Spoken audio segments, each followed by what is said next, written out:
ইরানের বিরুদ্ধে যুক্তরাষ্ট্র ও ইসরায়েলের অতর্কিত হামলা শনিবার পর্যন্ত টানা ৩৬ দিনে গড়েছে।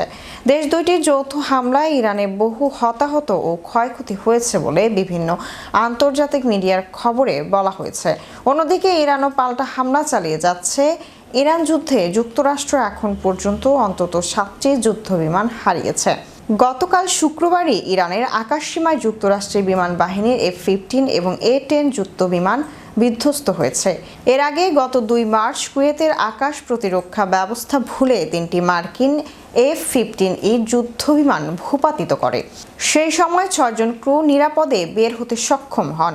মার্চের ১২ তারিখে ইরাকে KC-135 জেট ট্যাঙ্কার বিধ্বস্ত হলে যুক্তরাষ্ট্রের ৬ জন ক্রু নিহত হন। মার্কিন সেনাবাহিনী জানায় শত্রুর গুলিতে এই যুদ্ধবিমান ভূপাতিত হয়। এই যুদ্ধবিমান ভূপাতিত হয়নি, তবে এটি ইরানের বিরুদ্ধে চলমান এপিক ফিউরি অভিযানে ছিল।